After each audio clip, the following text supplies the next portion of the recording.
বিসমিল্লাহির রহমানির রহিম। Hello everyone, আসসালামু আলাইকুম। বরাবরের মতো আজকে আবারও হাজির হয়ে গেলাম মিক্সড ভেজিটেবল দিয়ে মাছ রান্নার রেসিপি নিয়ে। চলুন তাহলে আপনাদের সাথে শেয়ার করি। এই যে এখানে আমি 300 গ্রাম পরিমাণ সিম কেটে ধুয়ে পরিষ্কার করে নিয়েছি, আর নিয়েছি 2টা বড় সাইজের টমেটোগুলোকে আমি 4 ফালি করে কেটে নিয়েছি। আর এখানে একটি ছোটো সাইজের ফুলকপি নিয়েছি, এগুলোকেও ধুয়ে পরিষ্কার করে নিয়েছি। আর এখানে 4টি ছোটো সাইজের আলু এভাবে লম্বালম্বি করে কেটে ধুয়ে পরিষ্কার করে নিয়েছি। এখানে নিয়েছি 6 পিস মাছগুলোকে আমি খুব ভালোভাবে ধুয়ে পরিষ্কার করে নিয়েছি। আর নিয়েছি 2টি মাঝারি সাইজের পেঁয়াজ কুচি, লাগছে হাফ চা চামচ জিরা বাটা ও 2 টেবিল চামচ পেঁয়াজ বাটা। এখানে 1 চা চামচ হলুদের গুঁড়া, 1 চা চামচ ধনিয়ার গুঁড়া ও 1.5 চা চামচ মরিচের গুঁড়া, স্বাদ মতো লবণ নিয়ে নিয়েছি। আর লাগছে 1/3 কাপ পরিমাণ রান্নার তেল। এ হচ্ছে আমার উপকরণ। এবার আমি এই মাছের পিসগুলোকে প্রথমে ভেজে নিব, তার জন্য মশলা মাখিয়ে নিব। দিয়ে দিলাম স্বাদ মতো লবণ, আর দিয়ে দিচ্ছি হাফ চা চামচের চেয়ে কিছুটা কম মরিচের গুঁড়া ও হাফ চা চামচের চেয়ে কিছুটা কম হলুদের গুঁড়া। এবার আমি খুব ভালোভাবে মাছের গায়ে মশলাগুলোকে মিক্স করে নিব।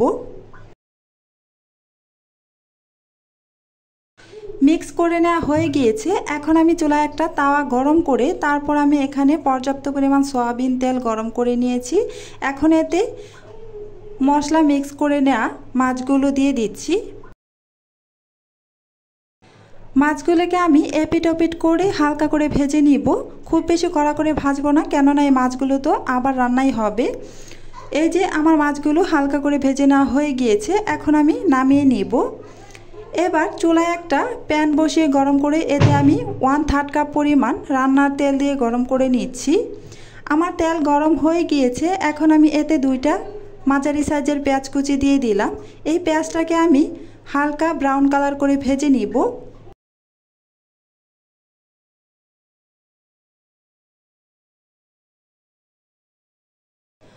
ব্রাউন কালার করে ভেজে নেওয়া হয়ে গিয়েছে। এখন আমি এতে 2 টেবিল চামচ পেঁয়াজ বাটা ও হাফ চা চামচ জিরা বাটা দিয়ে দিচ্ছি। এখন কিছুক্ষণ আমি এটাকে নেড়ে চেড়ে ভেজে নিব, জাস্ট 1 মিনিটের মতো।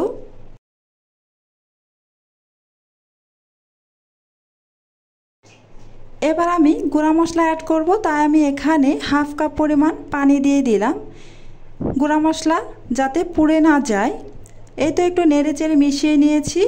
এখন আমি এতে মশলাগুলো দিয়ে দিব। এখানে নিয়েছি 1.5 চা চামচ মরিচের গুঁড়া, 1 চা চামচ ধনিয়ার গুঁড়া, 1 চা চামচ হলুদের গুঁড়া ও স্বাদ মতো লবণ। সবগুলো আমি দিয়ে দিচ্ছি।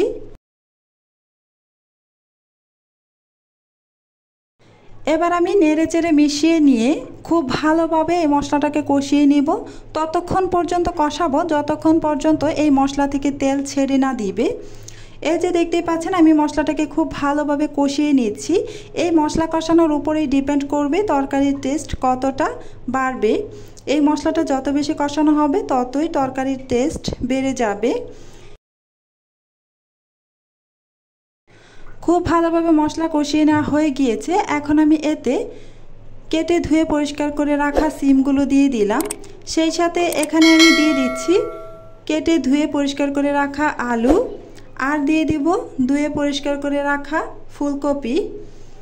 আমি সবগুলো দিয়ে দিচ্ছি, তবে টমেটোগুলো এখন অ্যাড করব না, পরে অ্যাড করব, কেননা টমেটো খুব দ্রুতই সিদ্ধ হয়ে যায়, তাই সেটাকে আমি পরে অ্যাড করব। এখন অ্যাড করলে একবারে টমেটোটা গলে যাবে। এই যে এখন নেড়ে চেড়ে খুব ভালোভাবে মিশিয়ে নিচ্ছি।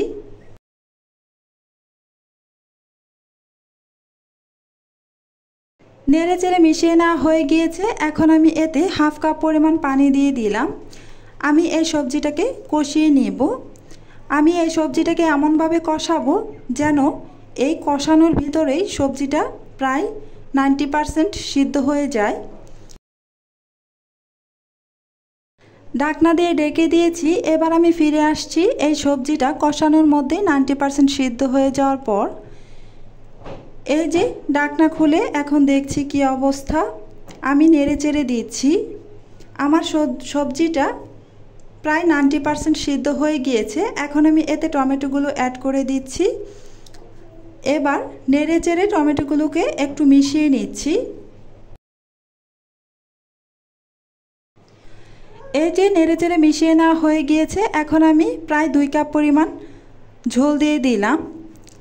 খুব বেশি পানি দেওয়া যাবে না, কেননা সবজিটা 90% সিদ্ধ হয়ে গিয়েছে। এখন ঢাকনা দিয়ে ঢেকে এটা জাস্ট বলক আসা পর্যন্ত অপেক্ষা করছি। এই যে বলক চলে এসেছে, এখন আমি এতে ভেজে রাখা মাছগুলোকে দিয়ে দিব। মাছ ভেজে রান্না করলে যখন এই ঝোলটা জাস্ট বলক চলে আসবে তখনই এই ভাজা মাছগুলো দিয়ে দিতে হয়।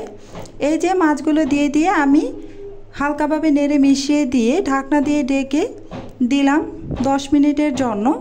চুলার আঁচটা মিডিয়ামে রেখে আমি 10 মিনিট রান্না করব। এই যে 10 মিনিট পর ফিরে এসেছি, আমার রান্নাটা কমপ্লিট হয়ে গিয়েছে। তরকারিটা নামিয়ে কিছুক্ষণ রাখার পর কালারটা অনেক সুন্দর আসবে। এই যে দেখতে পাচ্ছেন আমার তরকারির কালারটা অনেক সুন্দর এসেছে। আজকে এ পর্যন্তই, আবারও দেখা হবে পরবর্তীতে কোনো নতুন রেসিপি নিয়ে। ভালো থাকবেন, সুস্থ থাকবেন। আল্লাহ হাফেজ।